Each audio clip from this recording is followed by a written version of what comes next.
بسم اللہ الرحمن الرحیم. السلام علیکم.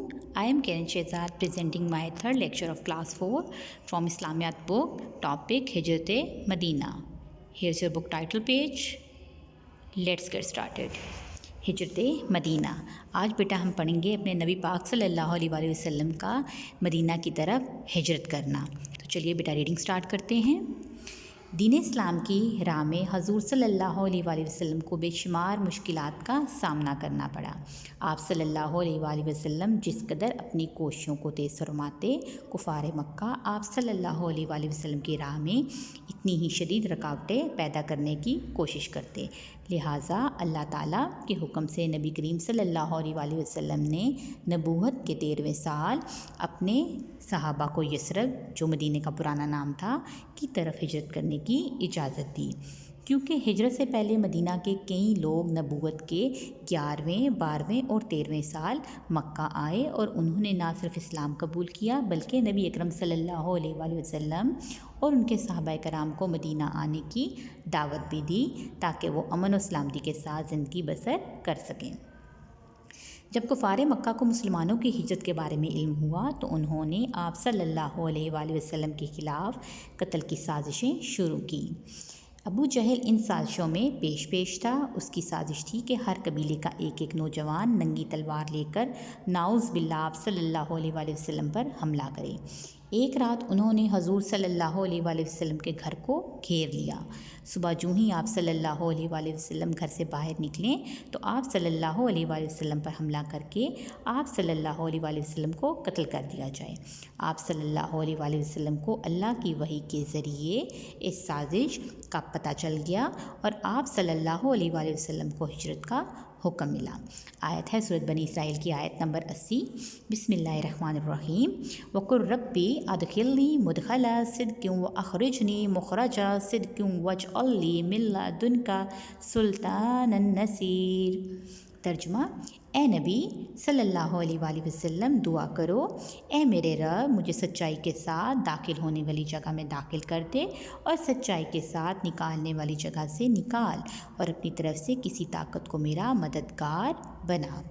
حضرت جبرائیل علیہ السلام نے آپ صلی اللہ علیہ وآلہ وسلم کو دشمن کی سازشوں سے آگاہ کرتے ہوئے کہا، آپ صلی اللہ علیہ وآلہ وسلم آج اس بستر پر نہ سوئیں جس پر روز سویا کرتے تھے. حضرت ابو بکر صدیق رضی اللہ تعالیٰ عنہ کے ہمراہ ہجرت کی تیاری مکمل فرمائیں. حضرت محمد صلی اللہ علیہ وآلہ وسلم نے مکہ والوں کی امانتیں حضرت علی رضی اللہ تعالیٰ عنہ کے حوالے کیں اور انہیں حکم دیا کہ آپ صلی اللہ علیہ وآلہ وسلم کے بستر پر لیٹ جائیں اور مکہ والوں کی امانتیں دینے کے بعد یثرب یعنی کہ مدینے چلے آئیں. دشمن کو اپنے ناپاک ارادوں کے پورا ہونے کا یقین تھا کہ جیسے ان کا ارادہ پورا ہونے والا ہے. وہ لوگ گھات لگائے ساری رات آپ صلی اللہ علیہ وآلہ وسلم کے مکان کے باہر بیٹھے رہے، مگر اللہ جس پر مہربان ہو اس پر کوئی آنچ نہیں آ سکتی. صبح ان لوگوں نے اندر جا کر دیکھا تو آپ صلی اللہ علیہ وآلہ وسلم کی جگہ حضرت علی رضی اللہ تعالیٰ عنہ کو پایا تو حیران ہو گئے. حضرت محمد صلی اللہ علیہ وآلہ وسلم اور حضرت ابوبکر صدیق رضی اللہ تعالیٰ عنہ اس سفر میں ساتھ تھے اور غار ثور میں آپ صلی اللہ علیہ وآلہ وسلم نے 3 دن قیام کیا. یہاں تک بیٹا آپ کی ریڈنگ جو ہے وہ کمپلیٹ ہوتی ہے. آج ہم ہاف ریڈنگ کرتے ہیں اور ہاف ریڈنگ ہم نیکسٹ لیکچر میں کریں گے تاکہ آپ ایزیلی اس ریڈنگ کو پڑھ سکیں اور اس کے بعد اس ایکسرسائز کو سالو کر سکیں اور سمجھ سکیں کہ ہجرت مدینہ میں کون کون سی مشکلات کا سامنا کرنا پڑا اور کیسے آپ جو ہے وہ مکہ سے مدینہ پہنچیں. تو چلیے بیٹا ایکسرسائز سالو کرتے ہیں.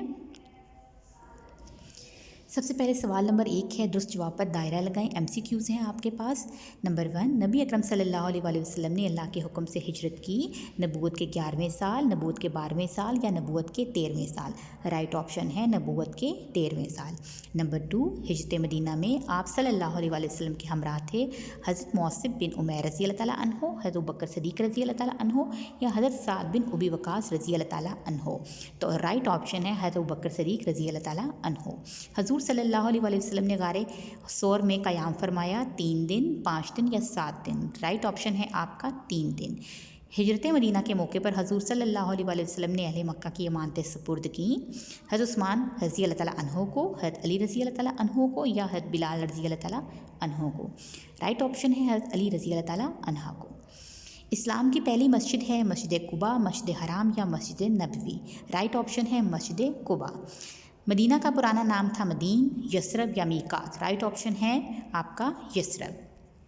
نیکسٹ ہے آپ کا کوشچن نمبر 2، خالی جگہ پر کیجیے۔ صحابہ کرام نے ڈیش کے حکم سے نبوت کے 13ویں سال مکہ سے مدینہ ہجرت فرمائی؟ اللہ تعالیٰ کے حکم سے۔ کفار مکہ نے آپ صلی اللہ علیہ وآلہ وسلم کے قتل کے ارادے سے آپ کے ڈیش کو گھیر لیا، آپ کے گھر کو گھیر لیا۔ حضرت محمد صلی اللہ علیہ وآلہ وسلم نے حضرت ڈیش کو اپنے بستر پر لیٹنے کا حکم دیا حضرت علی رضی اللہ تعالیٰ عنہ کو۔ ہجرت مدینہ کے دوران حضرت محمد صلی اللہ علیہ وآلہ وسلم نے ڈیش میں 3 دن قیام کیا غار ثور میں۔ غار ثور کے دہانے پر ڈیش نے جال بن دیا تھا، تو یہ ہے مکڑی۔ حضور صلی اللہ علیہ وآلہ وسلم نے اسلام کی پہلی مسجد ڈیش کے مقام پر تعمیر فرمائی؟ قباء کے مقام پر۔ نمبر 3، درست اور غلط اقرار کی نشاندہی کرتے ہوئے مناسب الفاظ پر ٹک کا نشان لگائیے۔ نمبر 1 پہ ہے ابو جہل آپ صلی اللہ علیہ وآلہ وسلم کو قتل کرنے کی سازش میں پیش تھا، درست۔ حضرت عمر حضور کے حکم سے اہل مکہ کی امانتیں واپس کر کے مدینہ آئے، تو بیٹا یہ حضرت عمر نہیں ہے، یہ غلط آپشن ہے، یہ غلط ہے۔ یہاں پہ جو رائٹ ہے وہ ہے حضرت علی، آپ یہاں پر درست بھی لکھ سکتے ہیں۔ مدینہ کا پرانا نام مدین تھا، غلط، یثرب تھا۔ آپ صلی اللہ علیہ وآلہ وسلم نے مدینہ سے پہلے قباء کے مقام پر کچھ دن قیام کیا، تو درست۔ نبی کریم صلی اللہ علیہ وآلہ وسلم نے مدینہ میں حضرت ابو ایوب انصاری کے گھر قیام کیا، درست۔ اب یہاں پر کوشچن نمبر 4 ہے بیٹا، اس کے جز ہیں 6، تو ہم نے یہاں پر ہم 3 آج کر لیں گے اور 3 جب ہم نیکسٹ ریڈنگ کریں گے تو اس کے ساتھ 3 سوالوں کے جواب لکھ لیں گے۔ تو یہاں پر بیٹا کوشچن نمبر 1 ہے آپ کا، اللہ تعالیٰ نے حضور صلی اللہ علیہ وآلہ وسلم کو ہجرت کرنے کا حکم کیوں دیا تھا؟ تو یہ آنسر ہے دین اسلام کی دعوت کی راہ میں حضور صلی اللہ علیہ وآلہ وسلم کو بے شمار مشکلات کا سامنا کرنا پڑا۔ آپ صلی اللہ علیہ وآلہ وسلم جس قدر اپنی کوششوں کو تیز فرماتے، کفار مکہ اتنی ہی شدید رکاوٹیں پیدا کرنے کی کوشش کرتے، لہٰذا اللہ تعالیٰ کے حکم سے آپ صلی اللہ علیہ وآلہ وسلم نے نبوت کے 13ویں سال صحابہ کرام کو مدینہ کی طرف ہجرت کا حکم دیا۔ کوشچن نمبر 2 ہے بیٹا آپ کا، حضور صلی اللہ علیہ وآلہ وسلم کو کفار مکہ کی سازش کے بارے میں کیسے معلوم ہوا؟ تو آنسر ہے آپ صلی اللہ علیہ وآلہ وسلم کو اللہ کی وحی کے ذریعے اس سازش کا پتہ چل گیا۔ کوشچن نمبر 3، رسول اکرم صلی اللہ علیہ وآلہ وسلم نے اہل مکہ کی امانتیں واپس کرنے کی ذمہ داری کس صحابی کو سونپی؟ تو حضرت محمد صلی اللہ علیہ وآلہ وسلم نے مکہ والوں کی امانتیں حضرت علی کے حوالے کی۔ یہ ہے بیٹا آپ کے 3 کوشچن اور اس کے تینوں کے آنسر۔ اب آپ نے جو بک کا کام ہے بیٹا، آپ کے MCQs ہیں، فلنگ دا بلینکس ہیں اور ٹرو فالس ہیں، یہ آپ نے بک پر ہی کرنے ہیں، اسے آپ نے رجسٹر پر نہیں کرنا، کیونکہ لاسٹ 2 لیکچرز میں جب ہم نے کام بک ورک بھی ہم نے کاپی پہ کیا تو کام ہمارا بہت زیادہ ہو گیا تھا اور آپ بہت زیادہ برڈنائز ہو گئے تھے، اتنا زیادہ لکھنے نہیں ہو رہا تھا، تو لہٰذا آپ نے بک ورک بک پہ ہی کرنا ہے، اور جو آپ کا کوشچن آنسر ہیں یا جو کہا جائے گا وہی آپ نے رجسٹر پر کرنا ہے۔ جیسا کہ اب یہ 3 سوال ہیں، ان تینوں سوالوں کے جواب آپ نے اپنے رجسٹر نمبر 2 پہ کام کرنا ہے، پیج کو اچھے سے ریڈی کرنا ہے، ڈیٹ، گھر کا کام، دن لکھنا ہے اور اوپر ٹاپک آپ نے لکھنا ہے ہجرت مدینہ، اور یہ 3 سوال آپ نے رجسٹر پہ کرنے ہیں۔ باقی جو آپ کا بک کا کام ہے وہ آپ نے بک پر ہی لکھنا ہے، وہیں پہ آپ نے سالو کرنا ہے، بک کو آپ نے اسکول میں سبمٹ نہیں کروانا، کیونکہ جیسے ہی اسکول اوپن ہوں گے تو آپ کی بک ساتھ ساتھ چیک ہو جائیں گی۔ اوکے اسٹوڈنٹس، یہ سارا کام آپ نے یاد بھی لکھنا بھی ہے اور اس کے ساتھ ساتھ آپ نے اسے یاد بھی کرنا ہے۔ Thank you so much student, take care, اللہ حافظ۔